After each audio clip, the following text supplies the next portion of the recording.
Bismillahirrahmanirrahim. Assalamualaikum warahmatullahi wabarakatuh. Selamat datang kembali dengan saya Emi Yusmiati, Guru Ekonomi SMA Negeri 1 Gunung Halu, Kabupaten Bandung Barat. Pada kesempatan kali ini, saya akan membahas tentang materi hukum permintaan dan penawaran.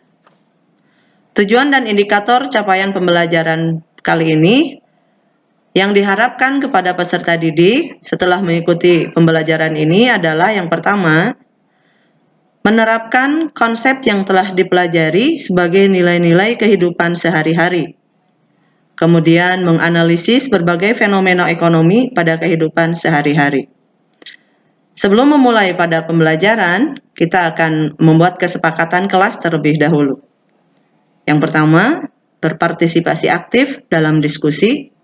Yang kedua, menghargai semua pendapat dan pertanyaan peserta didik lainnya. Yang ketiga, menjaga kebersihan kelas. Dan yang keempat, menjaga jarak dan mematuhi protokol kesehatan COVID-19. Untuk selanjutnya, kita akan langsung masuk kepada materi. Yang pertama, apakah itu permintaan?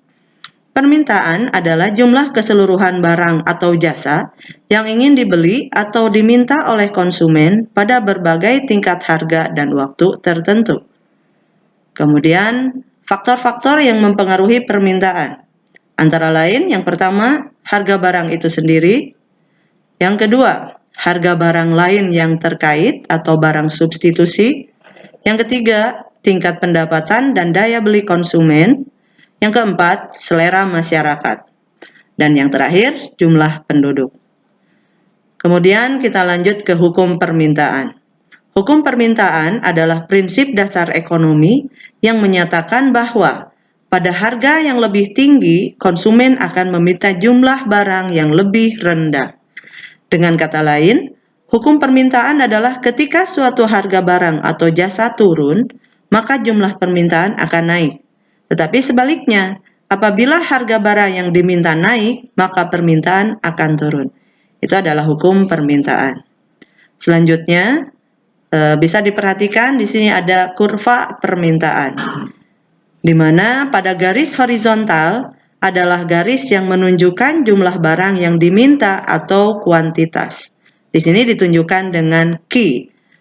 Kemudian garis vertikal merupakan garis yang menunjukkan harga barang atau P dalam kurung price. Kemudian garis permintaan, untuk menunjukkan garis permintaan di sini adalah ditarik dari atas menuju ke bawah, karena semakin murah harganya, maka akan semakin banyak permintaannya. Itu adalah kurva permintaan. Selanjutnya, materi yang kedua itu adalah penawaran. Apa itu penawaran? Penawaran adalah jumlah keseluruhan barang atau jasa yang disiapkan oleh pihak pengusaha untuk dijual kepada konsumen. Selanjutnya, faktor-faktor yang mempengaruhi penawaran. Antara lain, yang pertama, adanya sumber daya yang tersedia. Yang kedua, faktor penjual atau produsen. Yang ketiga, harga. Yang keempat, harga dan ketersediaan barang sejenis sebagai pengganti. Yang kelima, biaya produksi. Yang keenam, waktu produksi. Yang ketujuh, kemajuan teknologi. Yang kedelapan, kebijakan pemerintah. Dan yang terakhir, pajak dan subsidi. Itu merupakan faktor-faktor yang mempengaruhi penawaran. Selanjutnya, apa itu hukum penawaran?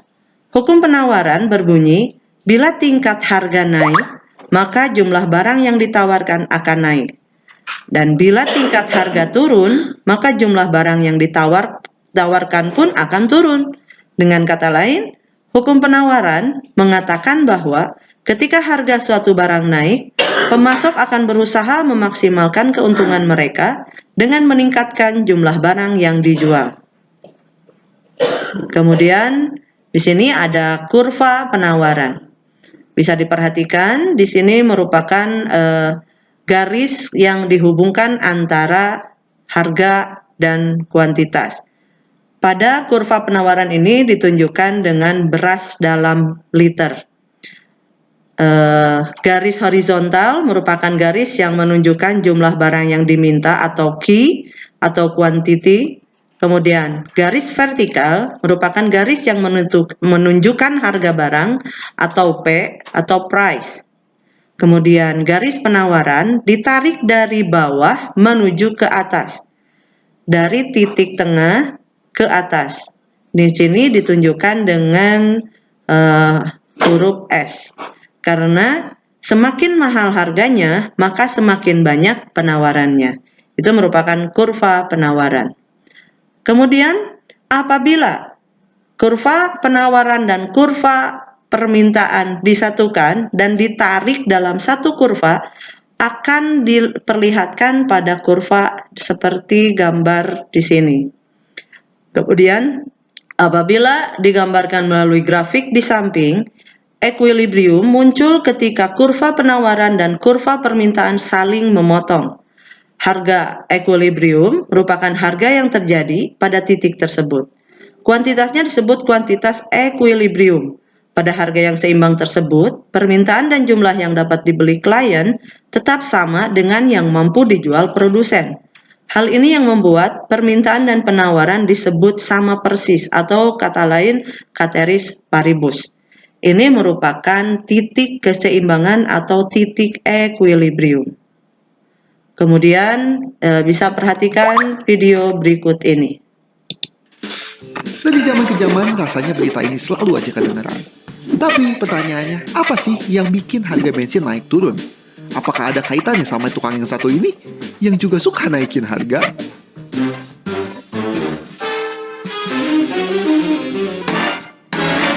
Oke, kenalan dulu sama mereka ini. Kita tahu mereka beda kalau pas lagi ngantri aja. Tapi sebenarnya jenis mereka juga kebagi dua. Bensin subsidi dan yang non-subsidi. Alias yang harganya ditalangin sama pemerintah dan jadi lebih murah sama yang enggak. Dan beberapa waktu lalu, harga bensin yang digunain sama sebagian orang ini udah resmi naik. Nah, sekarang gimana sama yang disubsidi? Seperti yang dikabarin Pak Presiden kita kemarin, harga BBM subsidi udah resmi naik. Tapi pertanyaannya, apa yang nyebabin harga mereka bisa ikutan melayang? Pendeknya, ada banyak penyebab. Contohnya aja, karena harga minyak mentah dunia yang lagi tinggi. Tapi kalau ditanya, kenapa nggak beli pas murah aja? Sayangnya, karena negara kita yang masih jadi pengimpor minyak, jadi tetap mesti beli. Terus, keseimbangan negara-negara produsen. Sampai ribut-ribut perang dua negara ini juga ikutan bikin harga minyak naik turun. Karena, ya, mereka lah yang masih jadi pemeran utama perminyakan global. Kalau ada ribut dikit-dikit aja, harga bisa keganggu. Dan tentu juga, kenaikan harga juga kejadian karena nambahnya permintaan energi. Karena maklum aja, ada banyak negara yang mulai bangkit dan beraktivitas lagi sejak diserang si virus satu ini. Dan bukan semua penyebab dari luar, tentunya harga BBM juga ada hubungannya sama, ya, subsidi pemerintah. Karena kayak yang udah kita bahas di video sebelumnya, beban negara nalangin harga bensin subsidi ternyata udah gede banget. Dan di tahun ini sampai ratusan triliun. Cukup buat beli 7 klub bola raksasa ini. Dan masih kembalian. Dan inilah yang bikin pemerintah harus mikirin cara. Biarpun subsidi BBM dikurangin, nggak ngehasilin dampak yang buruk-buruk amat ke kita semua. Semoga benar begitu. Intinya, harga BBM naik ini karena ngikutin harga pasar dunia dan ngurangin beban subsidi. Tapi, dengan subsidi yang berkurang, mungkin seenggaknya uang negara bisa jadi dialihin buat sektor lain yang juga masih butuh. Dan, sambil adaptasi, apakah ini juga waktunya kita mulai untuk beralih ke mobil listrik? Dan seperti biasa, terima kasih.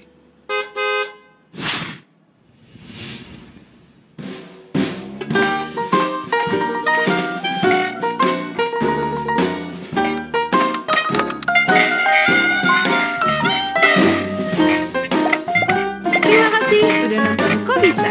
Punya pertanyaan lagi? Tulis aja di kolom komentar di bawah. Keep asking and stay curious.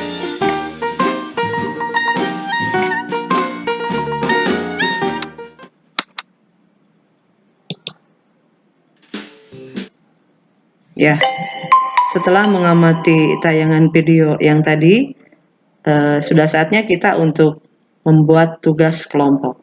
Silahkan buat kelompok masing-masing 6 orang berdasarkan absen, bisa juga berdasarkan hobi, dan silahkan berdasarkan kemauan sendiri kalau memang bisa berdasarkan domisili juga. Kemudian untuk bahan diskusi ada beberapa yang harus kalian kerjakan.